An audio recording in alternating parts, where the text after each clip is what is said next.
no solo de pan vive el hombre, sino también de toda palabra que sale de la boca de Dios.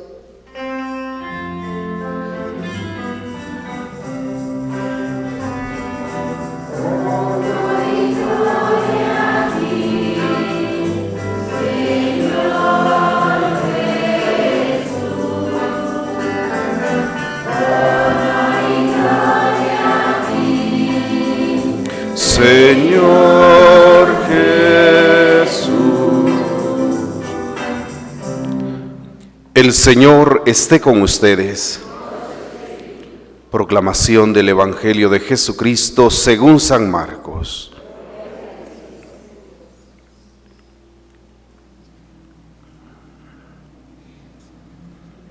En aquel tiempo, el Espíritu impulsó a Jesús a retirarse al desierto, donde permaneció 40 días y fue tentado por Satanás.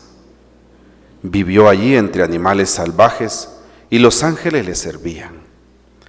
Después de que arrestaron a Juan el Bautista, Jesús se fue a Galilea para predicar el Evangelio de Dios y decía: se ha cumplido el tiempo y el reino de Dios ya está cerca. Conviértanse y crean en el Evangelio. Palabra del Señor.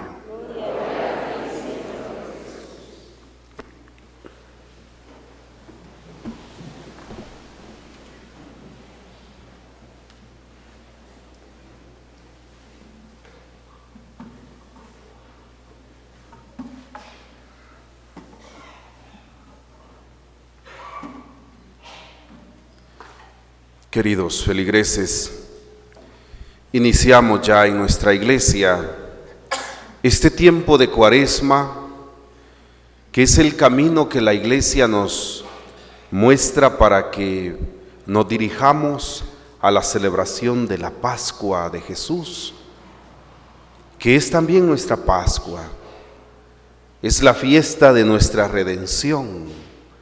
Y así como el pueblo de Israel tenía como la fiesta más grande la celebración de su Pascua, que celebraban cómo Dios los había rescatado de la esclavitud de Egipto y los había conducido hacia una tierra prometida en libertad. Pues que nosotros también vivamos nuestra Pascua y celebremos así también como Jesús, con su muerte redentora, nos ha liberado de las consecuencias fatales del pecado, nos ha librado de la condenación y de la muerte eterna y nos ha conducido a la esperanza de nuestra resurrección, de nuestra eternidad. Hacia ahí nos dirige la Cuaresma. Pero la Cuaresma, como sabemos, nos invita a unas prácticas que pues no solo tienen que ser en estos días, sino que deberían de ser de manera permanente en la vida de nosotros los cristianos. Nos invita a que intensifiquemos nuestra oración, a que intensifiquemos también ciertos actos penitenciales, el ayuno, pero que todo esto nos lleve a una mayor conversión. No nos invita pues a ayunar y solo a quedarnos en aguantar hambre. No, nos invita a que eso nos lleve a ser mejores cristianos, porque miren, ¿cuál es el objetivo, por ejemplo, del ayuno? El ayuno es una mística del cristiano. Imagínense, por ejemplo, el tradicional es abstenerse uno de comer. Y por favor hay que hacerlo, porque ahora que andamos ahí, ¿verdad?, como católicos así honderitos, ya no queremos ayunar. Y como se nos ha dicho que no solo ese tipo de ayuno hay, sino que uno puede ayunar de no ver el teléfono todo el día, no sé. No, también cuando venimos a sentir estamos perdiendo ciertas prácticas que son importantes en la vida cristiana. Y bueno, La iglesia nos invita, y tiene este término, que quizá a algunos no nos gusta, pero así es: 2 ayunos obligatorios al año. ¿Cuáles son los 2 días que es obligación de todo cristiano a partir de la mayoría de edad hasta los 59 años? ¿Cuáles son los 2 días obligatorios de ayuno? Miércoles de ceniza y Viernes Santo. Bueno, ¿y con qué objeto se ayunan? Bueno, primero, la comida es tan sabrosa. Y, no hombre, los que estamos así gorditos por algo, ¿verdad?, nos gusta comer. Por lo tanto, el ayuno en un primer momento nos ayuda a que ejercitemos nuestra voluntad para renunciar a cosas buenas. Y una vez esté ejercitada nuestra voluntad en la renuncia a cosas buenas, ya pueda después renunciar a cosas malas. El ayuno es como un entrenamiento para llegar a practicar el bien y evitar el mal. Y hemos dicho esto, que están esas prácticas, pero colocamos este ejemplo, ¿no? No son solo esas prácticas en sí mismas, sino que esas prácticas van acompañadas de algo más grande, que es nuestro cambio de vida, nuestra conversión, porque es un tratamiento completo. Está la oración, el ayuno, ¿verdad? Pero no es solo esto. Y hacemos esta comparación, ¿no? Vamos nosotros con el médico, y cuando nos detectan que padecemos de algún mal, nos dicen: bueno, usted se va a tomar estas pastillitas. ¿A qué hora, doctor? Dice uno. Tal hora, tal hora. Y mire también esto es bebidito, mire un líquido allá, ya uno dice: ojalá tenga un sabor así sabroso, ¿ah? Con gusto, doctor. Y eso uno hasta pregunta: bueno, antes de comida, después de comida, todo eso va bien. Y dicen: bueno, pero después viene lo otro, ¿no? ¿Y qué le dice el doctor? Y usted también tiene que evitar lo siguiente: mire, no vaya a tomar Coca-Cola, no vaya a comer quesadilla, no vaya a tomar no sé qué, y empieza a ver a quitarle a uno un montón de cosas que uno come. Dice uno: ahí sí quizás no. Y dice uno: bueno, las pastillitas me las voy a tomar y el jarabito ese que me dio, pero es otro no. Entonces uno no hace el tratamiento completo.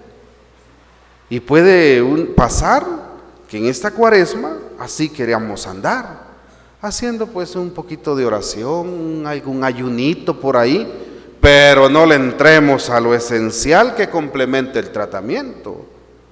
Porque las pastillitas van a ser el 25%, pero la dieta va a ser el 75%. Entonces el 25% de la cuaresma está ahí en algunas prácticas de piedad, pero el 75% del fruto de la cuaresma tiene que ser nuestro cambio de vida, ¿no? Nuestro cambio de hábitos. Por lo tanto, estamos llamados a esto, ¿no? A las prácticas de piedad, pero sobre todo avanzar en nuestro camino de conversión. Otro aspecto que es necesario considerar en la cuaresma. ¿Se recuerdan ustedes? La cuaresma en la antigüedad era la última etapa de formación para los que se iban a bautizar en la gran vigilia del Sábado Santo. Y estas eran las últimas semanas. Fíjense, las últimas semanas, porque ¿cuánto habían recibido ya de formación para ser bautizados? Para recibir el bautismo, 2 años, ¿sí? 2 años en formación, y era el grupo que se llamaban los catecúmenos. los que estaban escuchando catequesis durante 2 años, pero ya llegados a estas alturas, en el segundo año ya se aproximaba lo que ellos tanto habían anhelado, su bautismo, su bautismo. Y entonces la Cuaresma tiene toda una temática en la liturgia bautismal. Ahora nosotros tenemos aquí en el Carmen esa ganga, ¿verdad? Una tardecita de charlas y la gente ahí anda quejándose que mucho, ¿verdad? Y antes eran 2 años, 2 años. Vienen y le dicen, yo no sé por qué somos tan alérgicos a la formación, ¿va? Padre, nos queremos casar. ¿Qué proceso es aquí? Mire, son 6 charlas, pero se los damos en 3 encuentros, cada 15 días. Padre, y tanta, no, empiezan a regatear, ¿va? No nos la deja menos, ¿eh? Y les digo yo, pero miren, ustedes van a recibir un sacramento que lo lleva a una vocación, que es igual el sacramento que yo recibí y que me llevó a la vocación sacerdotal. Y fíjense que yo, para recibir el sacramento que se equipara en dignidad desde la doctrina de la Iglesia, porque orden sacerdotal y matrimonio gozan de la misma dignidad, ¿va? Y les digo, fíjense que yo me preparé 11 años, ¿eh? Y estudiando todos los días. No, hombre, y ustedes también se van a recibir un sacramento de igual dignidad, y solo 3 encuentritos, ¿no? Ya se quedan ahí, ¿va? Ya se van y dicen, el padre yuca, dicen, no, se van pues. Bueno, pero es que no sé por qué no nos gusta la formación. Bueno, en aquel tiempo así era, ¿no? Y venía y le decían, le presentaban ya, acercándose al bautismo, el catecúmeno, porque estaban, ¿no?, los catecúmenos. Si ustedes recordarán cómo estaba organizada la asamblea, la comunidad eucarística de ese tiempo. 3 grupos. El primer grupo eran los fieles cristianos, los que comulgan.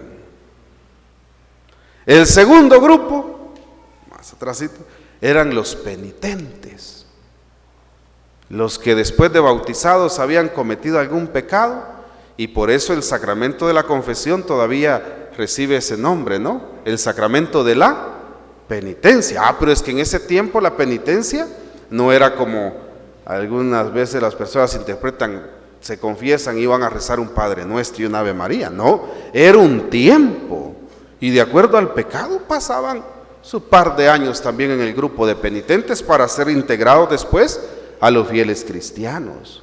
Bueno, ese era el segundo grupo. Y el tercer grupo, ¿cuál era? El de los catecúmenos, los que estaban en la catequesis para ser bautizados. Pero los catecúmenos solo se proclamaba la liturgia de la palabra y se salían, lo sacaban. Esos eran los 3 grupos, ¿verdad?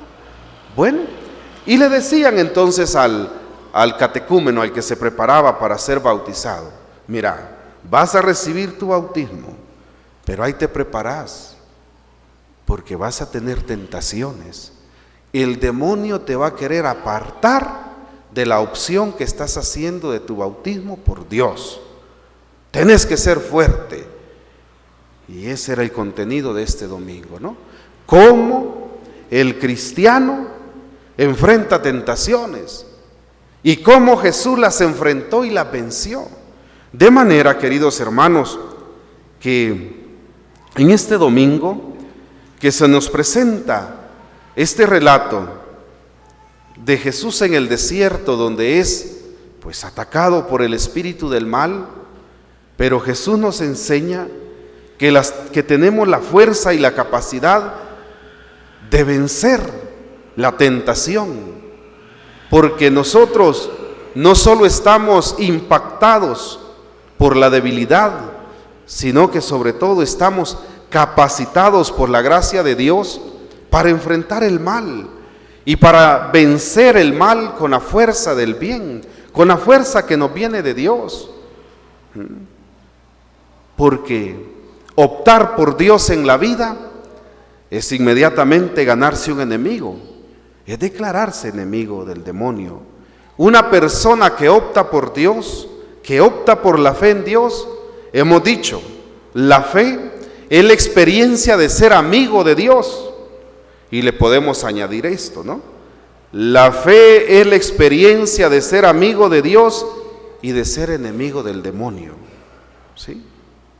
Y por eso, fíjense, el apóstol San Pedro en su primera carta, el capítulo 5, versículo 8, dice esto: estén atentos, estén alerta, porque nuestro enemigo el diablo, como león rugiente, ronda buscando a quien devorar.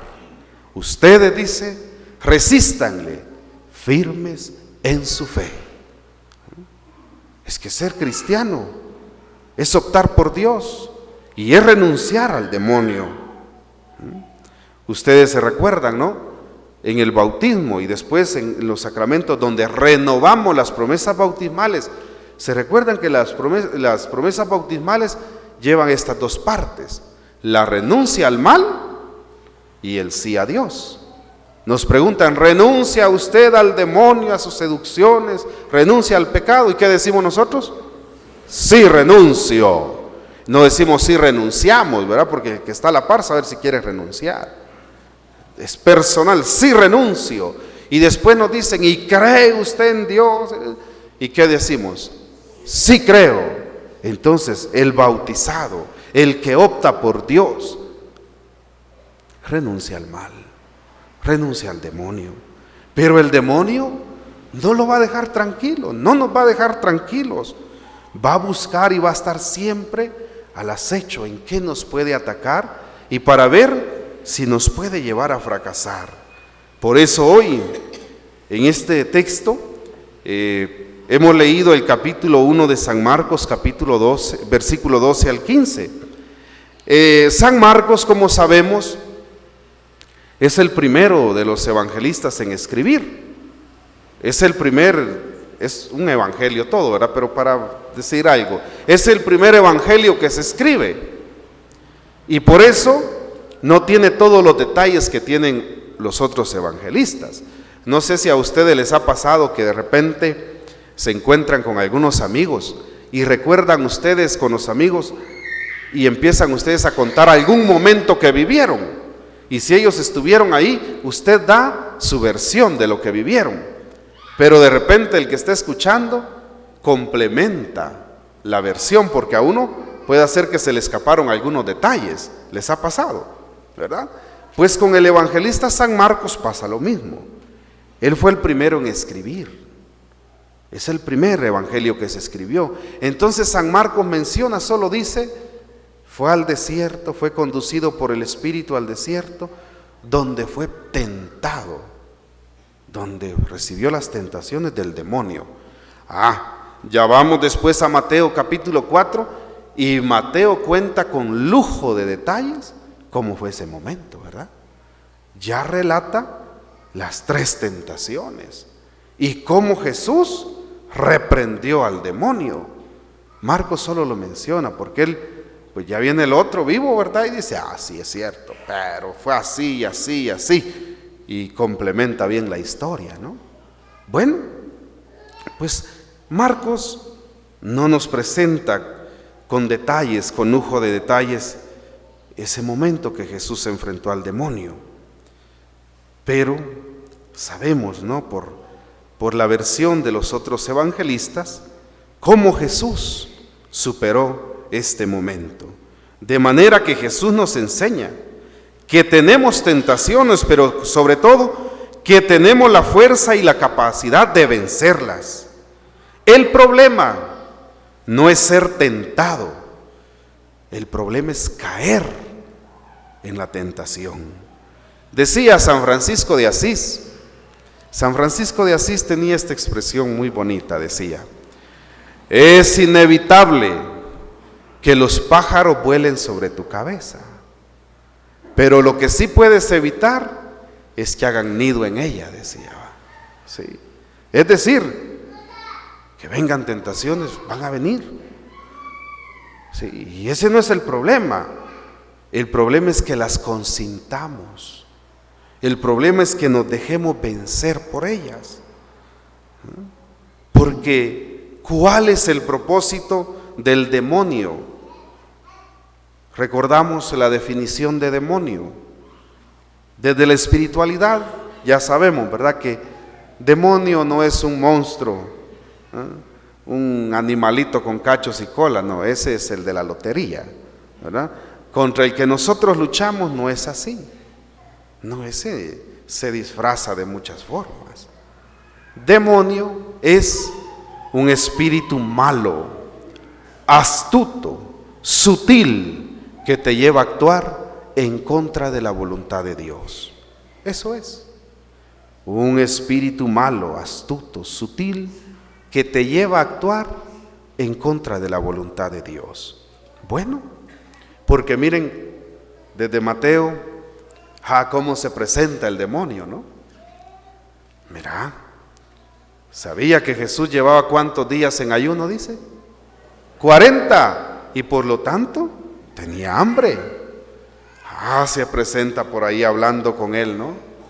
Mira, si en verdad eres el Hijo de Dios, hace que todas estas piedras se conviertan en pan. Miren cómo es de astuto, astuto, sutil. Y bueno, por eso el Papa Francisco dice esto.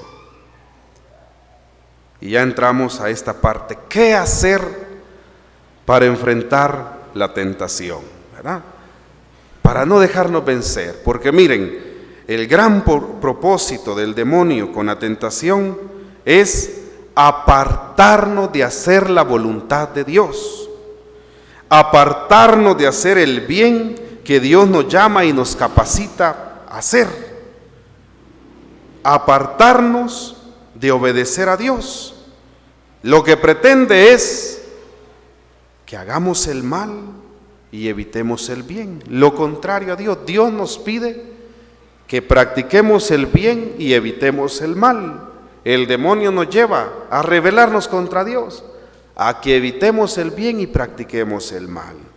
Pues bueno, ¿qué hacer? Primero, consejo del Papa Francisco: con el demonio no se dialoga. ¿Jesús agarró plática con el demonio? No. Vino, le propone la tentación, ¿y qué es lo que hace Jesús? Reprenderlo. Lo reprendió. Porque se dan cuenta que en algún momento hasta mero biblista el demonio, ¿va? Mira qué dice la Escritura, le dice Jesús, pero también dice, como dicen en Jalapa, no le dio casaca. No le topó casaca, ¿sí? En cambio, si nos vamos allá a Génesis 3, Adán y Eva, qué plática agarraron, ¿no? Llega el demonio y les dice: miren, es cierto que no pueden comer de todo eso, ¿no? Y aparece la Eva, ¿verdad? Atenta la Eva, ¿no? Bien, le dice. De todo, lo único que nos dijo que no comiéramos es de eso que está ahí, mira, le dice, ¿va? Solo de eso. ¿Y por qué no? Porque... Y empieza la gran plática. No, hombre, el demonio lo que estaba haciendo era, miren, seduciéndola, contemplándola, acariciándola, ¿verdad? Eso pasa, ¿verdad? Como... Es que el demonio es traidor. Ya se dieron cuenta ustedes lo que hace, y lo dice Facundo Cabral, ¿no?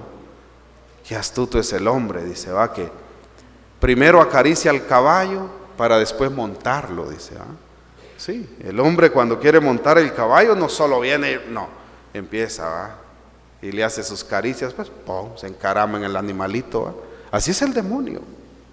Y miren, empieza aquella plática, pues.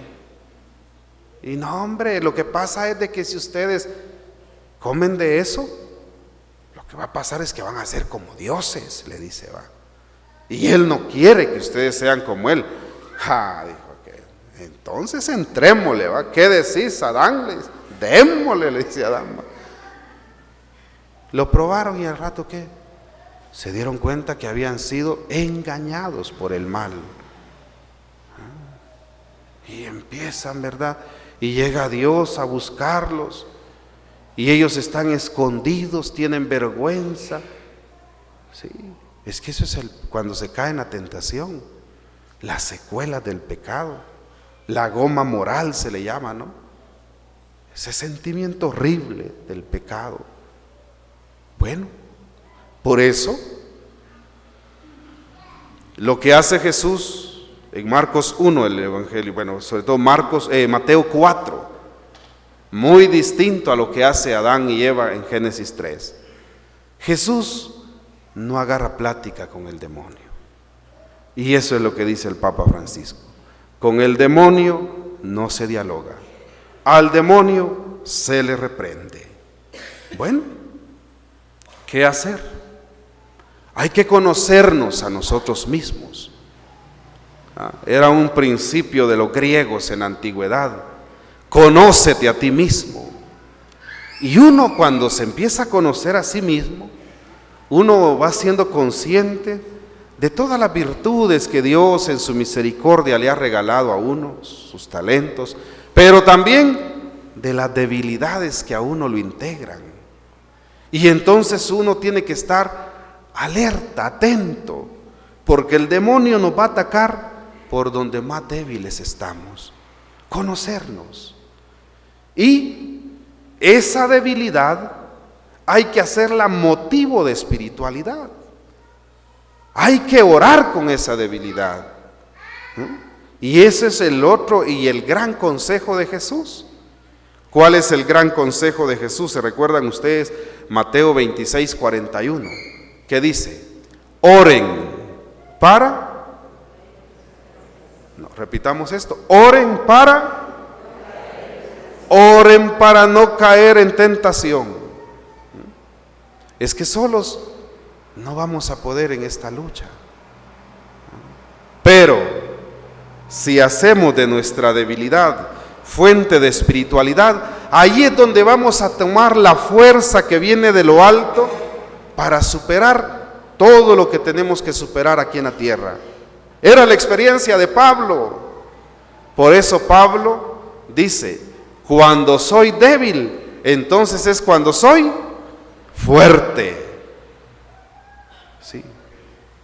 Porque en la debilidad, si se hace fuente de espiritualidad, es donde se descubre la fuerza de Dios. Por lo tanto, oremos para no caer en tentación. Y es lo que oramos en el Padre Nuestro y que todos los días tenemos que rezar esa oración que Jesús nos enseñó, ¿no? Y decimos: no nos dejes caer en tentación. Bueno, entonces, no dialogar con el demonio, sino que reprenderlo,